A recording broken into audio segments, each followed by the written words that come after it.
My family thought they'd take everything. But I married at 68. My children spent 3 years quietly planning what they would do with my house, my savings, and my business the moment I was gone. What they never planned for was a 71-year-old retired federal investigator sitting across from them at Thanksgiving, taking notes. By the time they understood who he really was, the paperwork was already in a lawyer's safe, and every lie they'd told me was about to be read out loud in front of the entire family. My name is Margaret Ellison. Everyone calls me Maggie. I was 68 years old the week my daughter stood up in the middle of a crowded restaurant and told me, in front of my grandchildren, that I was an embarrassment to this family. It was my engagement dinner.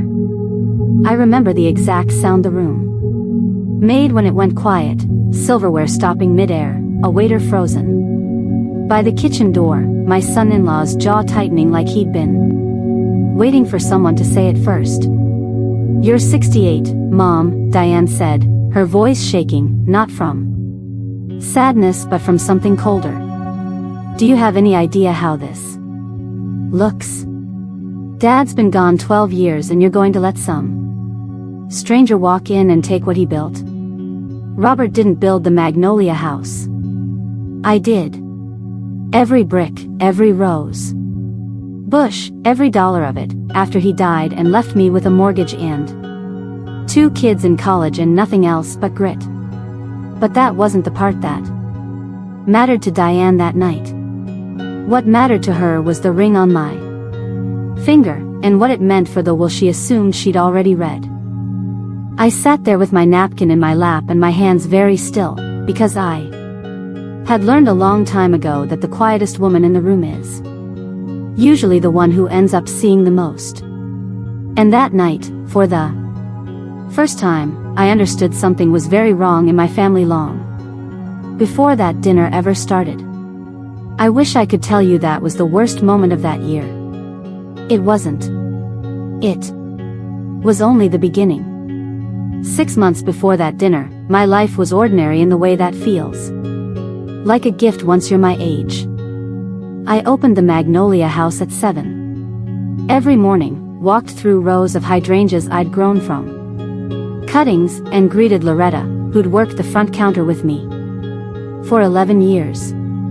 I had built something real out of nothing after Robert's heart gave out in a hospital parking lot in Savannah, leaving me a 39-year-old widow with a mortgage, a boy in 9th grade, and a girl who cried herself to sleep for a year.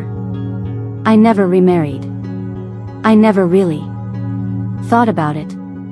I built flower arrangements for weddings and funerals, invested carefully, paid off the house on Bull Street with the wrought iron gate Robert always meant to fix, and raised 2 children who I believed, with my whole heart, loved me. David called every Sunday. Diane brought the grandchildren over on weekends to run through my garden. Rachel, my daughter-in-law, always complimented my cooking a little too loudly. Craig, my son-in-law, had a habit of asking about the business side of things that I used to think was just idle curiosity from a man who sold real estate for a living. Looking back, the questions started small enough that I never noticed the pattern. "Mom, do you have a will drawn up?" David asked one Sunday, stirring his coffee like it was nothing. "Just want to make sure everything's protected." Diane asked about the deed to the house at Christmas, joking that she wanted to keep it in the family. Craig once asked, very casually, whether the Magnolia house was in my name alone, or if it had any partners. I answered honestly every time, because I had no reason not to. I loved my children. I trusted them the way you trust the people who used to fall asleep against your shoulder in the back seat of a car. But there was one afternoon, in early spring, when I walked into my own kitchen and found Diane and Craig sitting at my table with a folder between them, and they both went quiet the second I opened the door. Craig closed the folder so fast the papers slid sideways. Just going over some numbers for the wedding venue we're looking at, Diane said, too quickly, too brightly. I let it go. I told myself I was being paranoid. I had no idea that folder had my name written across the top of it. That wasn't the last time I'd see a folder like that. I just didn't know it yet. I met Walter Hastings on a Tuesday afternoon in the reading room of the Savannah Public Library, where I went most weeks to escape the shop for an hour. He was reaching for a book on the top shelf, a cane hooked over his forearm, and when it slipped from his fingers I caught it before it hit the floor.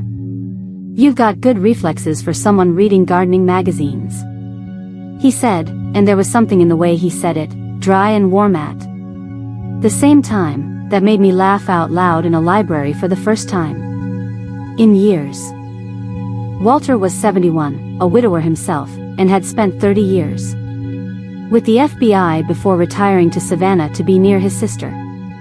He didn't tell me what he did for a living for almost 2 months. I found out by accident when I mentioned offhand that my late husband's business partner had once tried to shortchange me on an insurance payout, and Walter's eyes sharpened in a way I hadn't seen before. What was the payout structured as? He asked. Lump sum or installment?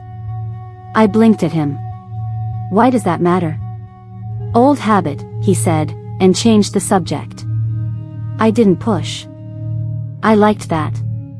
He didn't fill silences just to hear himself talk. I liked that when he looked at me, he actually looked the way Robert used to before life got busy and tired us both out. We took things slow. Sunday walks along the river. Dinner at a little Italian place he liked because the owner remembered his order. He never once asked about the Magnolia House, or my investments, or what was in my name. 6 months in, he still didn't know the full size of what I owned, because I never brought it up and he never asked.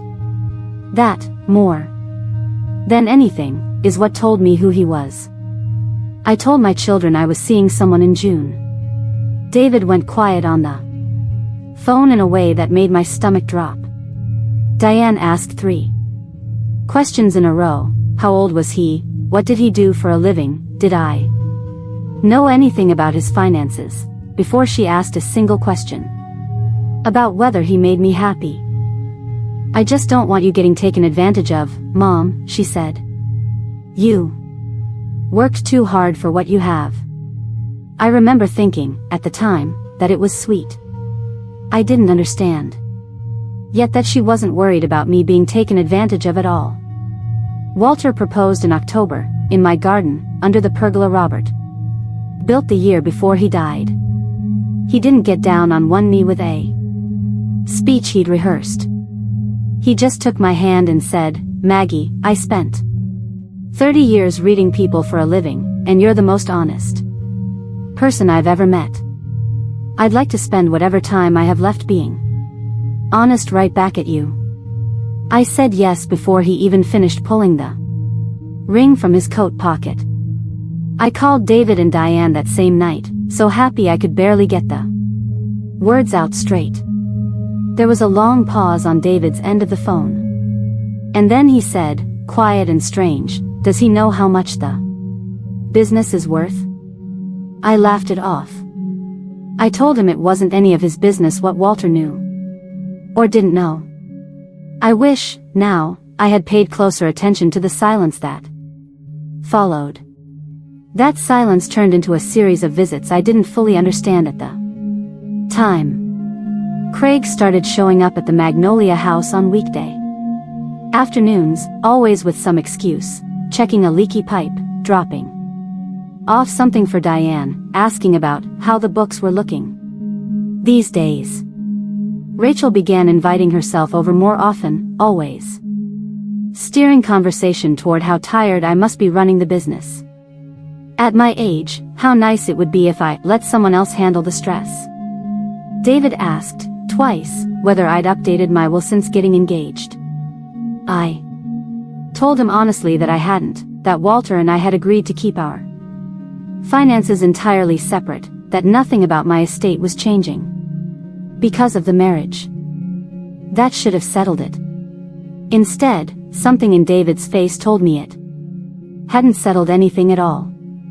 The wedding was small, 40 guests, held right there in my garden. Under string lights Loretta helped me hang.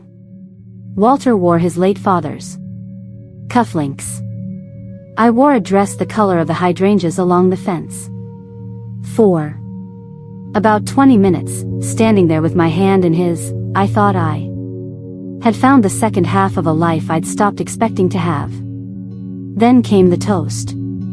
David stood up first, glass in hand, and gave a speech that started warm and turned cold by the third sentence. My mother built everything she has with her bare hands, he said, looking not at me but at Walter. I just hope everyone in this family remembers whose name is actually on the deed. A few people laughed nervously, thinking it was a joke. I saw Walter's jaw tighten, but he said nothing, just squeezed my hand once.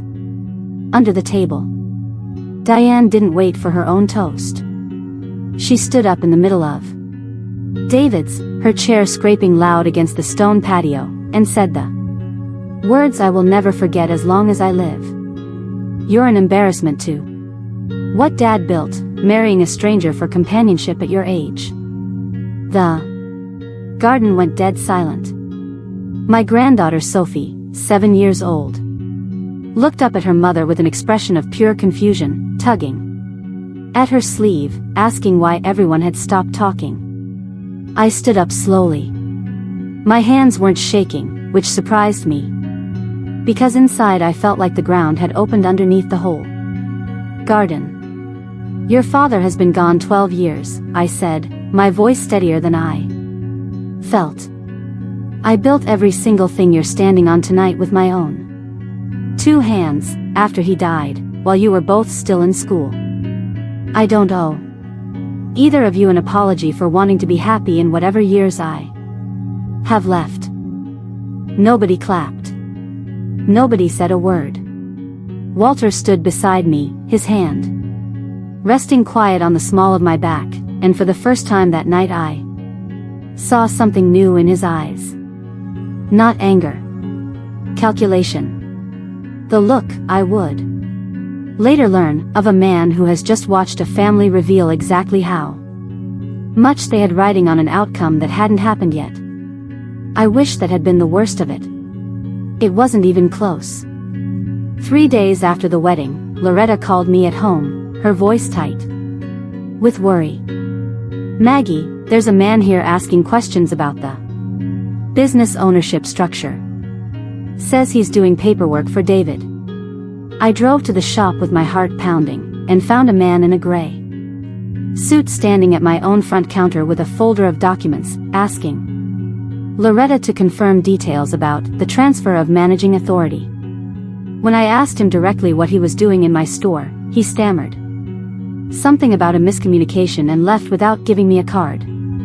That was the first thread. It would not be the last. A week later, I opened my mailbox to find a letter from a law office I didn't recognize, addressed to me, referencing a durable power of attorney amendment that required only my signature to finalize. I hadn't requested any such document. I hadn't spoken to any estate attorney in months.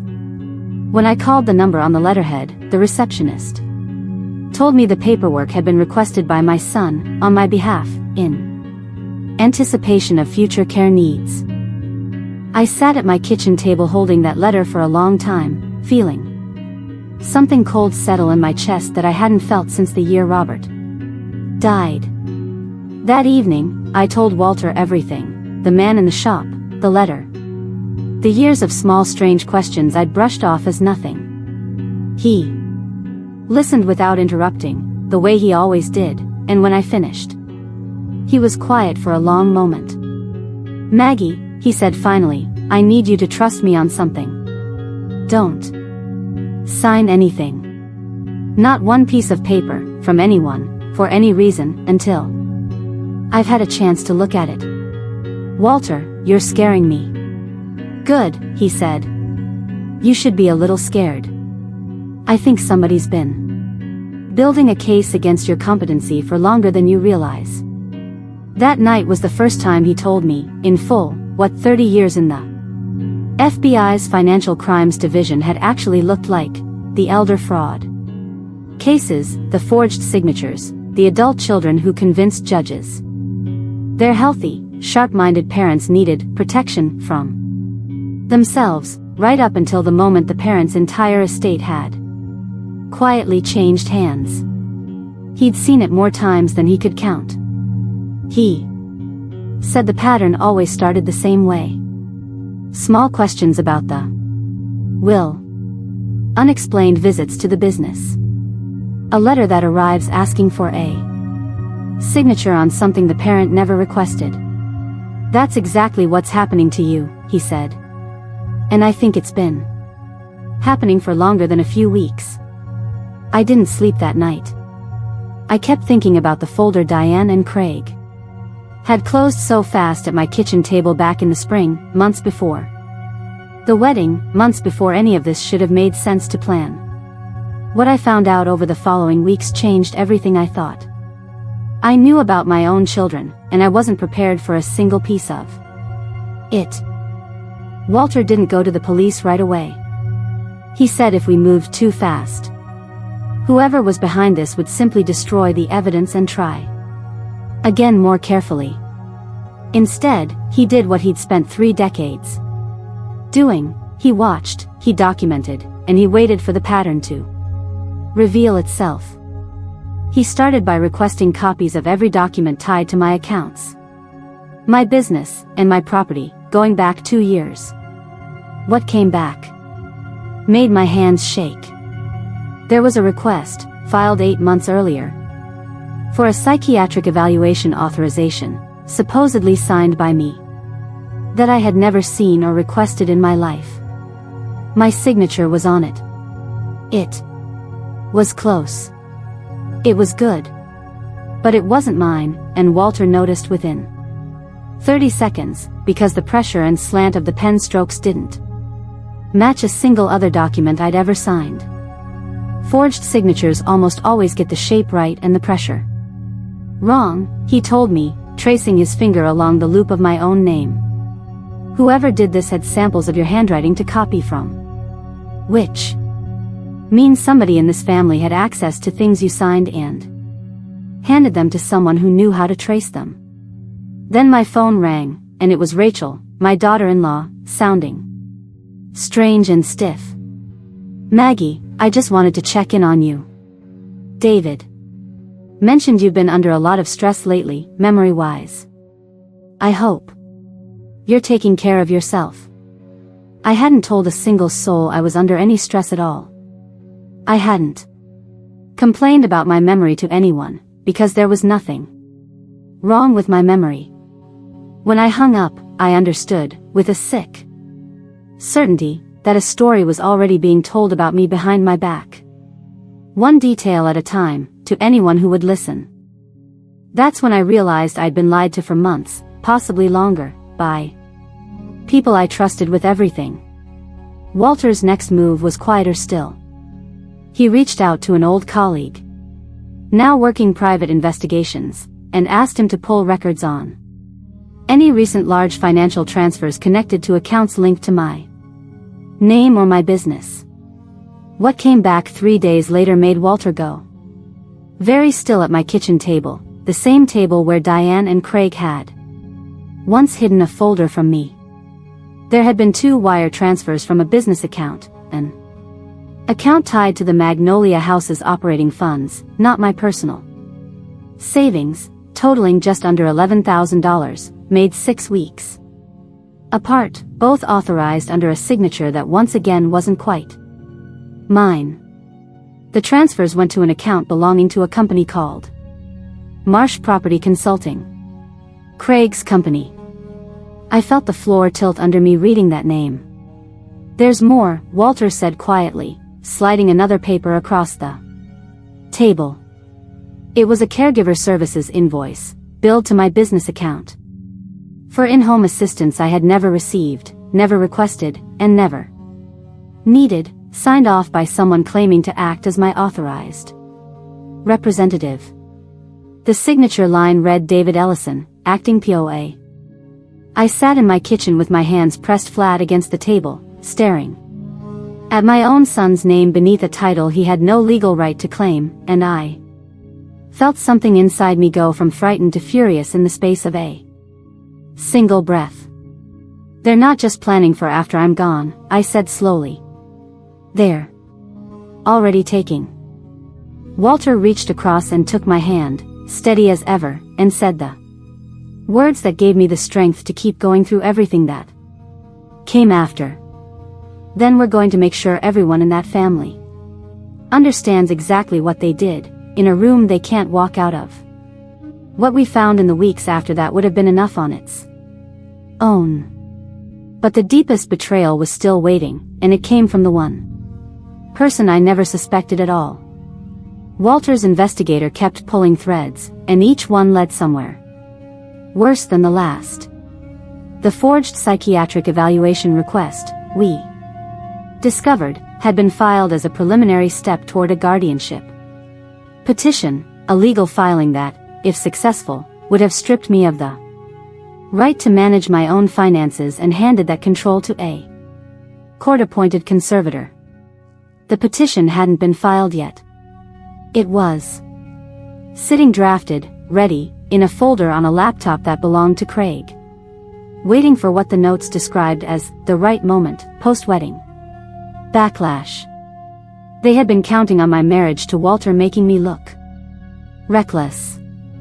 They had been counting on the family's reaction at the wedding to build a narrative of a confused, impulsive elderly woman who needed protecting from her own decisions.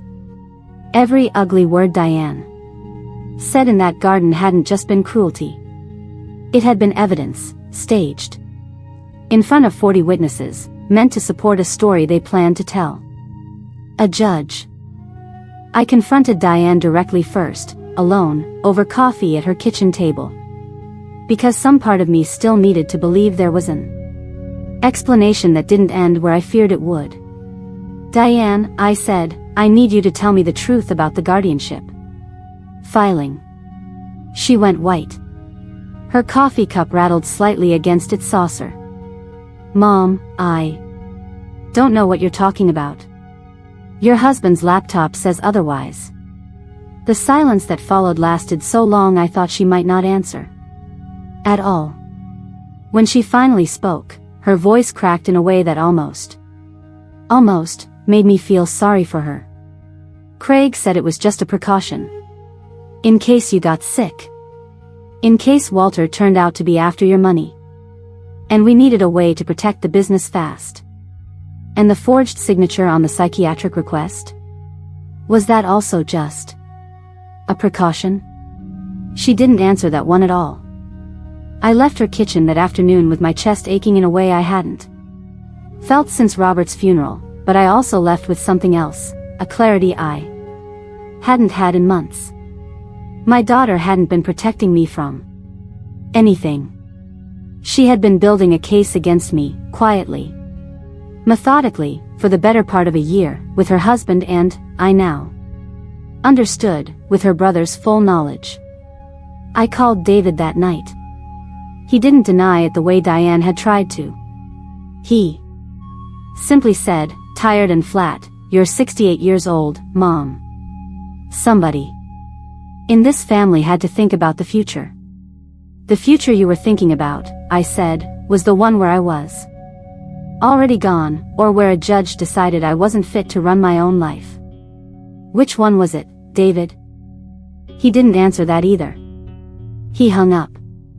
I wasn't prepared for how much that silence would hurt, more than any accusation Diane had shouted in the garden. Somewhere in the last 2 years, my children had stopped seeing me as their mother and started seeing me as an asset with an expiration date they weren't willing to wait for. Walter found me on the back porch an hour later, sitting in the dark, and he didn't say a word at first. He just sat down beside me and waited, the way he always did, until I was ready to talk. I don't want revenge, I told him finally. I want them to understand what they did. Really understand it. In front of everyone who was there in that garden. Walter turned to me, and for the first time since I'd met him, I saw something in his face that looked almost like pride. Then we're going to give them exactly that, he said. But we're going to do it with facts, not shouting. Facts are harder to walk away from. The Magnolia House hosted its annual Harvest Gala 2 weeks later, an event I had built over 11 years into one of Savannah's most respected charity fundraisers, attended by half the business owners and half the extended family in the county. I had never once, in 11 years, used that stage for anything but flowers and fundraising. This year would be different. I invited David and Rachel. I invited Diane and Craig. I told them all it was a celebration, the gala, and quietly, the marriage they'd tried so hard to poison. They came, I think, because refusing would have looked worse than showing up and pretending everything was fine. Walter sat beside me at the head table, calm in a way that made the whole room feel steadier just by his presence. When the dessert plates were cleared and I stood to give my usual remarks thanking the sponsors, I felt every eye in that ballroom on me, and for the first time in months, I wasn't afraid of what they saw. Before I thanked tonight's sponsors, I said, my voice carrying clean across the room, I want to share something with the people who matter most to me. Because I think it's time this family stopped keeping secrets from each other in kitchens and started being honest in the open. I watched Diane's fork stop halfway to her mouth. I watched Craig's hand find hers under the table. 8 months ago, I continued, someone requested a psychiatric evaluation using my forged signature, as the first step in a guardianship filing meant to take control of everything I've spent 30 years building. A murmur rolled through the room like wind through wheat. 2 wire transfers were made from my business account to a company owned by my son-in-law, authorized by a signature that was not mine. A caregiver invoice was filed for services I never received, signed off by my son, using a power of attorney he was never legally granted. David's chair scraped back an inch. Craig's face had gone the color of the tablecloth. That's a lie, Diane said, her voice cracking across the silent room. Mom, that's not. I have the documents, I said quietly. I have the forensic handwriting analysis. I have the wire transfer records. I have the draft guardianship petition, dated, time-stamped, sitting on a laptop that belongs to your husband. I let that sit in the air for a long moment. My husband spent 30 years with the FBI's Financial Crimes Division. He recognized the pattern before I even understood what was happening to me. Every head in that ballroom turned toward Walter, sitting quiet and composed beside me, and I watched something shift across the room. The shock of recognition, the sudden reframing of a man half of them had dismissed as some fortune-hunting stranger. I'm not here to have anyone arrested tonight, I said, my eyes on my children. But I am here to say, in front of everyone who watched you humiliate me in my own garden, that I know exactly what you tried to do. And I want you both to understand that it didn't work, and it never will. Again. Nobody clapped. Nobody needed to. The silence in that room said more than applause ever could have. Craig stood up first and walked out without a word, his chair left scraping against the floor behind him. Diane sat frozen for a long moment before Sophie, my granddaughter, tugged at her sleeve and Asked, in the small clear voice of a child who doesn't yet understand. Shame, Mommy, why did you do that to Grandma? I don't think Diane had an answer for her daughter that night. I'm not sure she has one still. David didn't run. He sat there, pale and still, and when our eyes finally met across that long table, I saw something I hadn't seen from him since. He was a boy, not defiance, but the beginning of real shame. In the weeks that followed, the fallout was quieter than anyone expected. And somehow that made it worse for them. I didn't press charges. Walter and I discussed it at length, and in the end I decided I wanted something more lasting than a courtroom could give me.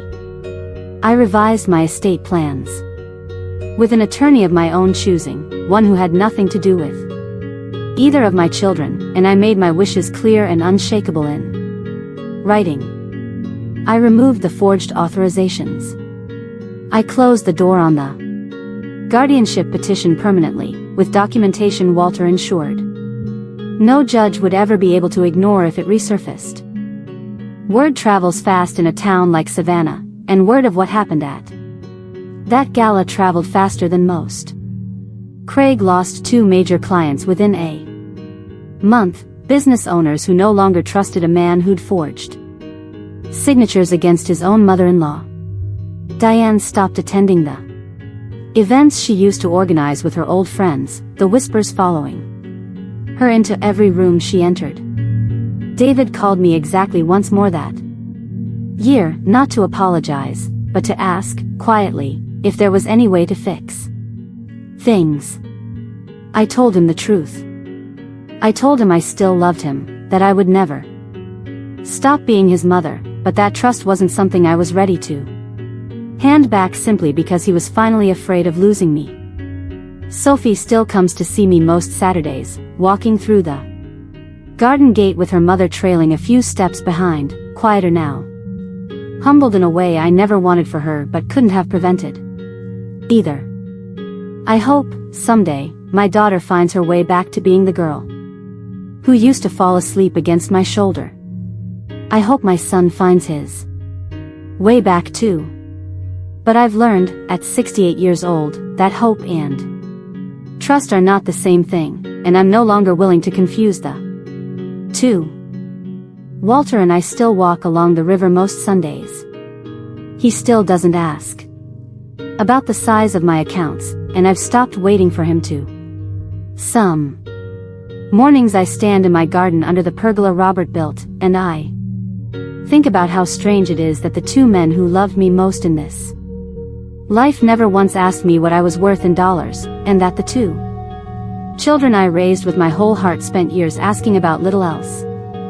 If there's one thing I'd want anyone watching this to understand, it's that the people who truly love you never need to see your bank statement to prove it, and the people who keep asking to see it are usually the ones you should be watching most closely. I built everything I have twice in my life, once out of grief, and once out of betrayal, and both times, it was my own 2 hands that did the rebuilding. At 68, I finally understood that inheritance was never the thing worth protecting. Dignity was. And no one, not even my own children, was ever going to take that from me again.